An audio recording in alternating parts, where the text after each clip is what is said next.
जोश, क्या जज्बा है आपका, इतने पब्लिक भी आ गई है इमरान खान के लिए। सर ये जोश, दो स्टिकर लगाए हुए हैं। ये जोश, ये जज्बा एक नज़रिए का नाम है। ये सिर्फ जो अवाम है एंजॉय करने या खान की कॉल पे नहीं आए, ये एक नज़रिए के नाम पे निकले हैं। अभी आपने एक भाई से सवाल किया था कि क्या वजह है कि हम कोई दूसरा क़ायद-ए-आज़म नहीं पैदा कर सके। अगर आपने पढ़ा है, आपको पता हो, तो क़ायद-ए-आज़म क्या था? क़ायद-ए-आज़म एक नज़रिया था। हमें मिली नगमों के पीछे लगा दिया गया है, मिली नगमे सुना के हमें दीवार के साथ लगा दिया गया है, हमें क़ायद-ए-आज़म के नज़रिए से हटा दिया गया है। क़ायद-ए-आज़म का नज़रिया क्या था? ला इलाहा इल्लल्लाह। क़ायद-ए-आज़म के बाद इस नज़रिए का, हमें इस नज़रिए को भुला दिया गया, हमें मिली नगमे सुना के दीवार के साथ लगा दिया गया, हमें मिली नगमों तक रखा गया और मिली नगमे सुना के ये कहा दिया गया, यही कह दिया गया कि आपकी कौम बहुत ताकतवर, आपका मुल्क बहुत ताकतवर, लेकिन हकीकत में हम ताकतवर नहीं है, हम गुलाम हैं। ताकतवर होने के बावजूद हम गुलाम हैं, हम गुलाम हैं, तगूती ताकतों के गुलाम हैं। हम आज़ाद मुल्क होने के बावजूद गुलाम हैं। जो मुल्क अपने फैसले ना खुद कर सके, जिस मुल्क की खारजा पॉलिसी आज़ाद ना हो, वो मुल्क आज़ाद हो सकता है? वो मुल्क कभी नहीं आज़ाद।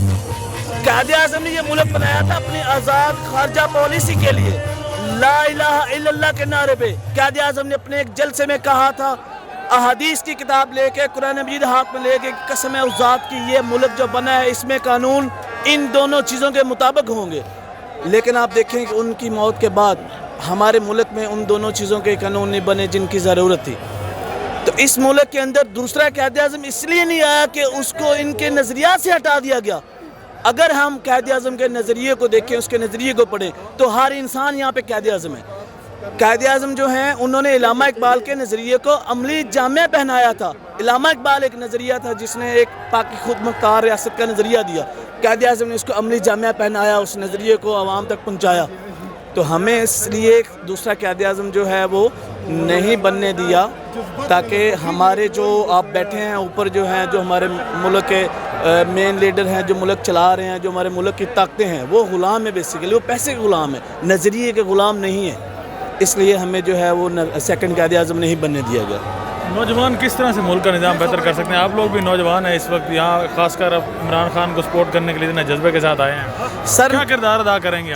नौजवान बहुत ज़्यादा किरदार अदा कर सकते हैं। मैं आपको एक छोटी सी मिसाल दे देता हूँ, पंजाबी की मिसाल है। मैं एक दोस्त के यहाँ गया तो उसने अपने दादाबू को बोला कि दादाबू अब हम जो है वो इमरान खान को सपोर्ट करना चाहते हैं।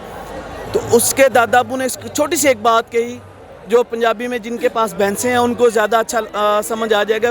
पहलियाँ दे गल गानियाँ, जो पहली दफ़ा जो सुहा देती है गाय भैंस नस्ल, उसका लोग, वो जो किसान है, बड़ा प्यार करते हैं, बड़ा उसका प्यार करते हैं। मतलब उसके आगे पीछे तो उसके दादाबू ने मिसाल दी, पहलियाँ दे गल गानियाँ, आप लोग मतलब पहली नस्ल हो, हमारे बाद मतलब नई नस्ल हो, आप जहाँ कहे कि हम आपके पीछे हैं, हमने तो अपनी गुजार ली है, आप अपने मुस्तक़बिल का बेहतर फ़ैसला कर सकते हैं। तो यही जो नौजवान है, ये हमारे मुल्क का असासा हैं। ये नौजवान ही हमारे मुल्क की तकदीर बदलेंगे वोट के हक़ के साथ, क्योंकि नौजवान समझता है कि मेरे वोट की ताकत क्या है, मेरे वोट की पावर क्या है।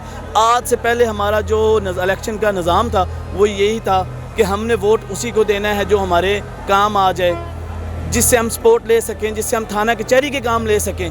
हमारे MP MNS वो लोग इनको वोट देते हैं। नौजवान समझते हैं, नौजवान को ये चीज़ नहीं चाहिए कि मैंने थाने कचहरी के काम लेने हैं, मैंने MNA MPA से ज़ाती काम लेने हैं। नौजवान एक नज़रिए की बेस पर वोट दे रहे हैं। इसलिए नौजवान मुल्क की जो है वो किस्मत बदलने में बहुत ज़्यादा किरदार अदा कर सकता है, और नौजवानों को करना चाहिए और भी कर भी रहे हैं। Thank you sir.